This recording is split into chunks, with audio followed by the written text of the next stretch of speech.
40 minutos. Bueno, vamos a hablar a fondo del fallo, perdón, viva la mujer, pero déjame tomar el mate. Vamos a hablar a fondo de el tema Iron Mountain, porque una cosa es el título, procesaron a 12 funcionarios del gobierno de Rodríguez Larreta, y otra cosa es saber la verdad, que ahí cuando uno empezaba a escarbar en la información, los bomberos decían que había sido intencional, era lo que nosotros recordamos, hubo cosas muy llamativas en esa empresa multinacional que tiene varios incendios en varios países del mundo. Y recordemos que se guarda documentación importantísima, que puede ser vital en procesos judiciales y en investigaciones vinculadas, por ejemplo, a operaciones financieras y también contratos, por ejemplo, administrados por el Estado. Perfecto. Bueno, recordá que se hablaba de las cuentas del HSBC, la caja del grupo de IEXA, creo que era, que decía coimas, bueno, en fin, toda una serie de cosas, el Lavallato, lo de Debrecht, todo eso que después desapareció misteriosamente. Uno de los que más denunciaba este tema, y de los que más no trepidaba en decir la verdad de la cosa, era un inspector de la ciudad de Buenos Aires, ingeniero en seguridad de la Asociación de Trabajadores del Estado, el ingeniero Edgardo Castro, quien está en línea. Edgardo, muy buenos días. Jorge Chamorro, Andrea Recupero lo saludan. ¿Cómo le va? ¿Qué tal? Buen día para todos. Bueno, recuerdo que usted era uno de los hombres que más contundentemente nos descifraba qué había pasado en Iron Mountain. ¿Algo se sabe hoy o se ha tapado mucho de lo que hay que saber? Bueno, este fallo tiene dos aristas. Primero, demuestra que hubo intencionalidad, que hubo una cantidad enorme de negligencias, lo cual significa un complot, porque se puede equivocar uno, pero 12, me parece que estamos en un problema. Y por otro lado, cómo se protege a los funcionarios del gobierno actual. Y surge casi hasta del propio fallo. El tema más interesante de todos es que se procesa... Edgardo, sí, hola. ¿Quiere que hagamos una pausa breve? Se toma un vaso de agua porque me parece que está con una alergia, ¿puede ser? Sí. ¿Quiere que hagamos eso? No, está bien, pero... bueno, no, porque a mí me pasa, a veces al aire tengo que mandar música porque tampoco puedo hablar, así que es normal. No, está bien. Lo que pasa es que sí, tengo una reacción al cambio de temperatura. Claro, obvio. Bueno, el tema es el siguiente. A ver, las dos aristas que le decía es que, por un lado, se verifica que hubo intención, y que hay una cantidad de funcionarios que están involucrados en el tema. ¿Estamos ahí? Está claro, ¿no es cierto? La otra variable es que se protege y queda claro a los verdaderos responsables de fondo, ideológicos y políticos, de lo que pasó en Iron Mountain. ¿Por ejemplo? Nadri es el que firma la habilitación de Iron Mountain, principal responsable de decir que está todo correcto. ¿Qué cargo tenía Nadri? En ese momento era el que firmaba las habilitaciones, o sea... el jefe de habilitaciones, digamos. Sí, el que decía que estaba todo bien. Correcto. Se procesa a sus subordinados, o los que estaban por debajo, los peritos verificadores, y otras personas de carácter administrativo, por no haber coordinado, por una serie de cosas, es muy largo el fallo, pero a él se lo absuelve, o mejor dicho, no se lo involucra. Cuando uno lee por qué no se lo involucra, dice el fallo, porque la información que él recibe, o mejor dicho, los peritos verificadores que aportan esa documentación, la hacen posterior a que él renuncie. Esto yo lo voy a presentar, voy a recurrir a la justicia, voy a ir al defensor del pueblo o a alguno para que lo impulse, porque ¿cómo Nardi firma una habilitación si supuestamente dice que no tiene la información? Primera cuestión, clarísimo, y esto está documentado, es público. Antes de seguir, Edgardo, Nardi, ¿de dónde viene? ¿Quién lo nombra? Nardi estaba en el gobierno, ¿sí? Cuando se forma la agencia y se empieza a armar toda esa historia de la Agencia de Voluntad de Control, pero hoy es funcionario actual del gobierno de Larreta. Es un alto funcionario y cumple roles de seguir certificando el funcionamiento de las empresas. Sigue trabajando perfectamente. Sí, tiene un cargo importante y firma, creo, que los impactos ambientales, algo por el estilo, que sería un equivalente a las habilitaciones. Por otro lado, Achapar, que es el lugarteniente de Gómez Centurión, también se lo procesa. ¿Sí? Pero no a Gómez Centurión, que es su jefe. O sea, su máximo responsable se vuelve a procesar aquel que está por debajo del responsable máximo. Y al responsable máximo se lo deja fuera. Perdón, Gómez Centurión es el que posteriormente estuvo a cargo de la aduana. Estuvo en la aduana y ahora está en el Banco Nación. O sea, y ahora es titular del Banco Nación y renunció en la aduana cuando Patricia Bullrich lo imputó como metido en el contrabando de container. Exactamente, sí, o sea que multifunción, ¿no? O sea, puede pasar de planchar mondongo a hacer cirugía plástica. Y fundamentalmente, acá lo que se omite, con evidente intencionalidad, que no nos olvidemos que Francisco Cabrera, que dijo que los industriales se dejen de llorar, fue el que impulsó, promovió, hizo lobby, hizo todo lo que pudo para que Iron Mountain ocupase el lugar que ocupaba en la ciudad de Buenos Aires. Ah, sí. Le dio todos los beneficios, ¿sí? Exenciones impositivas, extensión del área de beneficios de la zona sur, dejó circular de que Iron Mountain funcione en una condición de precariedad absoluta, porque ese galpón no servía ni para guardar papeles viejos, ¿sí? No servía para nada, había que demolerlo. Correcto. Y esto lleva necesariamente al actual presidente. Yo lo dije cuando era jefe de gobierno, y era la relación. Ahora, dice, che, ¿pero qué tiene que ver todo esto? Sí. Bueno, a ver, el actual ministro Cabrera es del HBC, o trabajaba para el HBC. Correcto. Ustedes saben que esas relaciones nunca se terminan, ¿no? Correcto. El HBC y Iron Mountain, hablando mal y pronto, son público-calzoncillo, porque en todo el planeta, el HBC, donde los organismos de control de Estados Unidos, equivalente a la FIP, ya fallaron hace muchos años que el HBC lava dinero. No es que lo digo yo, lo dicen ellos. Ahora, pregunto, ¿por qué en Argentina hay documentación del HBC de Estados Unidos? Entonces, si triangulamos, Iron Mountain tiene cuenta en el HBC guarda la documentación en Iron Mountain, el que promueve Iron Mountain en la ciudad de Buenos Aires, que le da toda la protección, y le digo que da toda la protección porque era mi jefe, era mi ministro, ¿sí? Y tengo razones sostenidas importantes como para pensar que alguien de arriba dio la orden para que desaparezcan mis actuaciones respecto a la clausura de Iron Mountain. Usted era de los inspectores que habían ordenado la clausura de Iron Mountain, ¿no? No, yo efectivicé la clausura de Iron Mountain. Correcto. Yo la hice. Y después mi jefe me desaparece las actas. Nunca se investigó por ese lado, por el lado de mi organismo, y era muy fácil de determinar, porque se pedían las actuaciones, se me llamaba a declarar, se pedían la faja de clausura y estaba absolutamente mostrado el problema. Claro. Ahora, evidentemente, una intención de ocultamiento. Esa es toda la relación comercial. Ahora, otra pregunta muy sencilla. El incendio fue intencional. El primero que lo dije públicamente fui yo, porque es mi trabajo y lo conozco bien. Tal cual, me acuerdo. Ahora, ¿qué empresa norteamericana, con toda la tecnología de desarrollo que tiene Estados Unidos, trae documentación a la Argentina para que se la guarde en un galpón donde se la comen las ratas? Es decir, no resiste el menor análisis. Iron Mountain, 5 incendios en todo el mundo y 4 en la Argentina, en una condición de precariedad total en lo que era su estructura. ¿Sí? No podía haber estado habilitado nunca. Todo lo que yo dije se cumplió a rajatabla. Entonces, ¿cómo funcionaba Iron Mountain sin el apoyo logístico del gobierno de la ciudad? No hay ninguna posibilidad.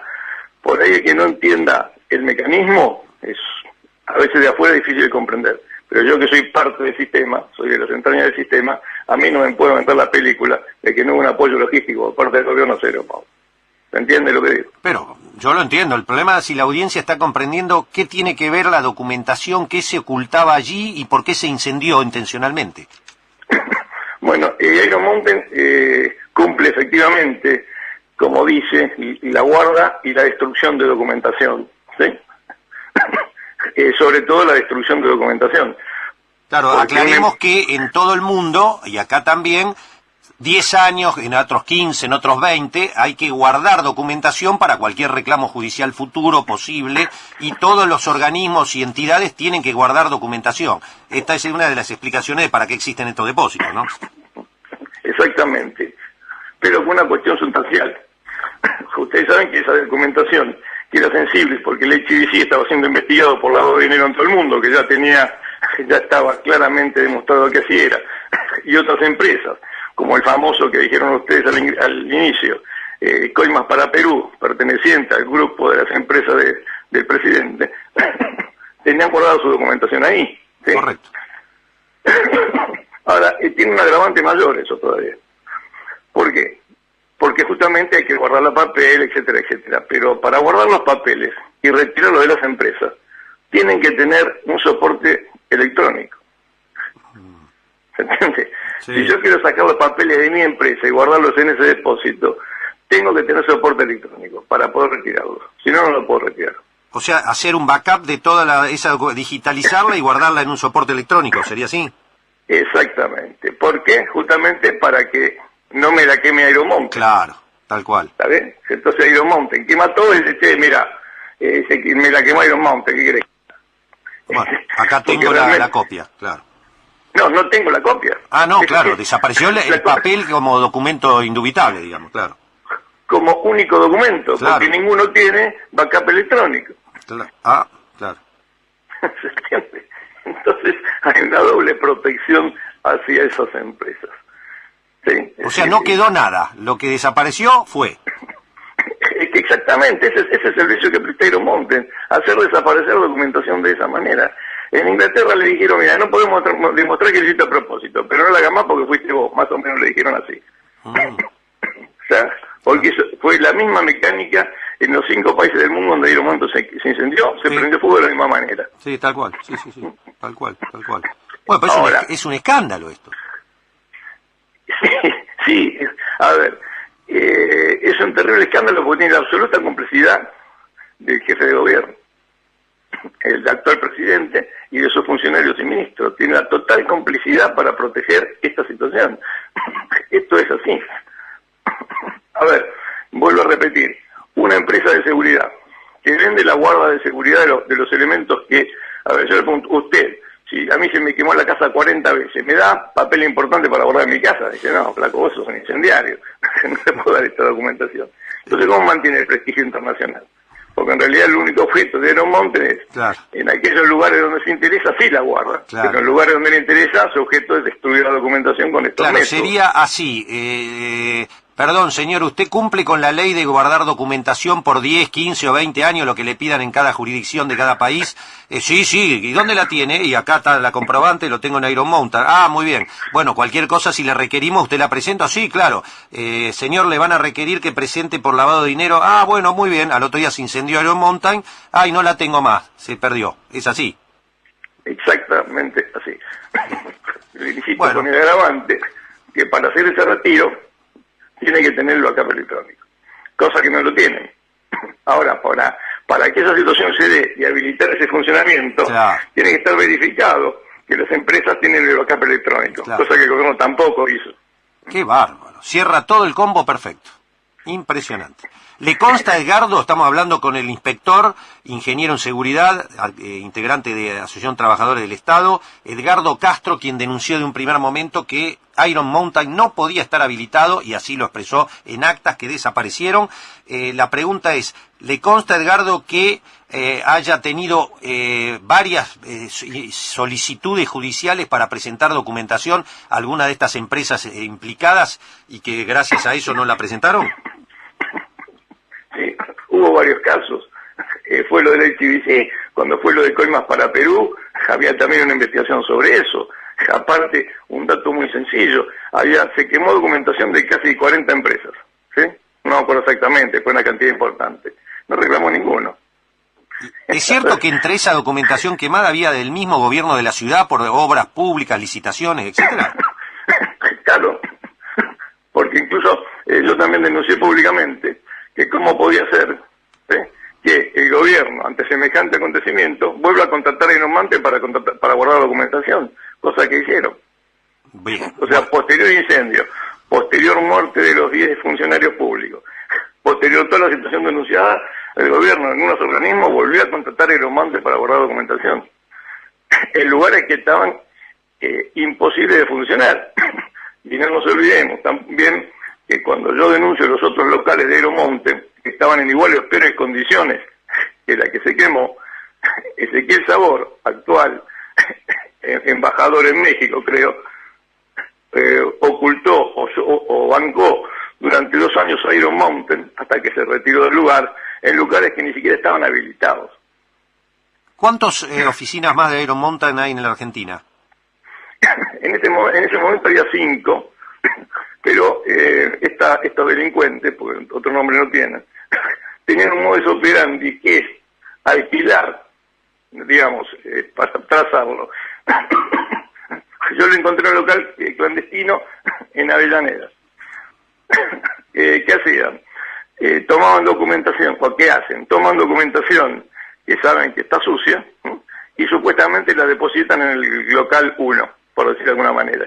Y cuando se armó el bolonquieste, trasladaron documentación a locales, a galpones que alquilaron para trasladar documentación. O sea que, ¿hola? Sí, estoy escuchando atentamente. O sea que esa documentación era volátil, porque andaba circulando por todo el Buenos Aires y la provincia de Buenos Aires, y si se requería tampoco se puede encontrar en allanamiento en Aeromonte. Sí, está claro. Una más, Edgardo, ¿qué es la caja esa con la coima Perú de, creo que IEXA o alguna de las empresas de la familia Macri? ¿Qué contenía? ¿Qué se sabe de eso? ¿Qué había ahí? ¿Hola? Sí, hola, sí. Sí, pero bueno, sabemos que después este presidente tenía mucha relación con los lugares donde concretamente se lava dinero. Eso apareció ahí, esa caja, y nunca más se supo, o sea, desapareció en el conjunto de eso, pero lo interesante es que los papeles que volaban, porque algunos periodistas incluso lo hicieron en vivo y en directo, estaban escritos en inglés y decían HBC, las empresas, que pedazos de papel que se volaban en el incendio, claro, que cayeron en la casa de los vecinos, que también son elementos concretos. O sea, ¿qué hacía ahí adentro de documentación que ni siquiera tiene que ver con el país? ¿Se entiende? Entonces, evidentemente queda claro. Y lo de IEXA también está claro, porque eso apareció Coimas para Perú, fue famoso, estaba determinado de esa manera, y usted se imagina que nadie, salvo que tenga una impunidad absoluta, va a poner una caja de archivos Coimas para Perú. Era tan brutal eso, que era un manejo ya da risa por no llorar. Ahora, ¿qué tenía que ver con Odebrecht eso, seguro, no? Perdón. Tenía que ver con Odebrecht eso, seguro. Y sí, porque todo lo que estaba ahí tenía que ver con el lavado de dinero. El mascarón de pro es el HBC, ¿se entiende? Bien. Pero también no nos olvidemos una cosa también. Me parece una pavada, pero si en Argentina un comisario se retira, pone una empresa de seguridad generalmente, ¿no es cierto? Sí. En Estados Unidos, cuando una gente... no se olvidemos que el presidente es de la CIA y el segundo es del FBI. O sea, hay que tener los contactos para hacer todos los manejos extraños en todo el mundo de esta manera. Y ni usted ni yo lo podemos hacer con tanta facilidad como lo hace Aeromonte. Ahora, eso, insisto, implica... Perdón, usted dijo el presidente es de la CIA y el segundo del FMI, ¿a qué se refiere? No, ex agente de la CIA es el presidente de Aeromonte. Y el segundo funcionario de Aeromonte a nivel internacional es el FBI. O es ex FBI, como quiera. No lo sabía eso. No, eso salió publicado. Sí, no me acordaba. Bien. Es parte de los hechos. Ahora, interesante. Mamita querida, esto parece una película ya es tremendo esto. A ver, no es una película, es una estructura de delincuentes, de asociaciones internacionales de lavado de dinero. Eso es. Así de fácil. Ni más ni menos. Con la complicidad de los gobiernos de turno, porque Aeromonte no puede haber funcionado sin la aprobación de los funcionarios políticos del gobierno de la ciudad, desde Macri hasta Fernando Cohen, que era mi jefe en ese momento, que fue la famosa película que se llamó Macri, ¿no? Es ya de público conocimiento. No pueden funcionar sin esa condición. Ahora, hoy queda más claro que nunca que por el propio fallo de la justicia hubo intencionalidad, tuvo un objetivo que no lo investiga y también deja fuera a los funcionarios políticos responsables del asesinato de las 10 personas, ¿no? Eso claro, hay que decirlo con otras palabras. Como dirían en estos casos, fueron efectos no deseados. La muerte de estos 10 héroes, estos bomberos, esta primera bombera argentina, el de defensa civil, los 9 bomberos, son efectos daños colaterales, como se diría cuando bombardean alguna ciudad y matan y matan a los que no tienen nada que ver, sí. Claro, tal cual. Bueno, Edgardo, la verdad, tremendo, escuchar todo esto marca un grado de impunidad y de estructura de corrupción impresionante. Así que muchísimas gracias por habernos atendido y estamos atentos a ver qué novedad. ¿Usted lo llamaron a declarar alguna vez para que diga todo esto ante la justicia? Nunca, jamás de los jamases, y déjame que dé una aclaración que es muy importante. Sí. Yo pertenezco a otro organismo, no a la GC. ¿Por qué van por la GC? Y esto hay que decirlo públicamente. Porque como la GC es un organismo autónomo, ¿sí? ¿Correcto? Sí. El máximo responsable sería Gómez Centurión, que ya lo dejaron afuera, ¿está bien? Sí. Si van por mi organismo, el máximo responsable es el presidente de la Nación. ¿Sí? ¿Por qué? Y porque, a ver, el acta la hice yo. Mi coordinador desaparece las actas por orden superior, evidentemente. El orden superior era el ministro Cabrera, que tenía directa relación con el HBC, con Aero Mountain. Sí, y mi mismo jefe dice, ¿qué querés? Y llamó Macri. O sea, me parece que la cadena y la continuación es directa, no hay posibilidad de hacerlo. ¿Usted dice por eso no lo llaman a declarar? Por eso nunca se investigó por ese lado, exactamente. Entonces yo le dije en primer momento, van a agarrar a los perejiles a la media línea y el resto, los responsables de fondo, lo van a dejar pasar. A ver, yo le pregunto a Cabrera, señor, ¿usted promovió una industria que tenía una cucha de perros como desarrollo tecnológico en la zona sur? ¿Ah? Porque usted me dice que es un edificio de 40 pisos con tecnología, con... No, trabajan 4 personas en un galpón del año 1906, ¿tá? Que se caía a pedazos y simplemente era una acumulación de papel como si fuera un cartonero. Esa era la función de eso. Si eso es desarrollo tecnológico en la zona sur y le doy todos los beneficios, además en la compra hubo un curro, en la compra de galpón hubo un curro, hubo beneficios impositivos para eso. Fue un negocio inmobiliario que caía como anillo al dedo para hacer este tipo de cuestiones y en ningún momento puede estar habilitado. O sea que se conjuran todos los elementos para demostrar la protección que hubo por parte del gobierno hacia Aero Mountain y la complicidad, porque en el fondo terminaron quemando documentación que le afectaba a las propias empresas que ellos representaban. Clarísimo. Edgardo, le agradecemos mucho, impresionante escucharlo, muy amable, muchas gracias. No, gracias a ustedes y gracias por difundir la información. No, es nuestra obligación. Ingeniero en seguridad, inspector de la Ciudad de Buenos Aires, de habilitaciones, fue el primero que dijo que hay que clausurar Iron Mountain antes de que el incendio, dijo esto no está en condiciones. Edgardo Castro, me pregunto, la corrupción kirchnerista a fondo, todos presos, pero ¿y de estas corrupciones no hablamos nada? Incluso en los medios no se habla nada de esto. Esto es una retahíla de corruptelas asquerosas. Ahora, si uno parte de esto, Andrea, de que Cabrera o Marcos Peña dicen que los encargados de colocar deuda o de manejar la economía tienen todas cuentas offshore y toda la plata afuera, cuentas no declaradas en cuevas fiscales, y son los Maradona de la política y la economía, y los sostenemos a rajatabla, cierra el combo. El FBI se retira, pone este tipo de empresas.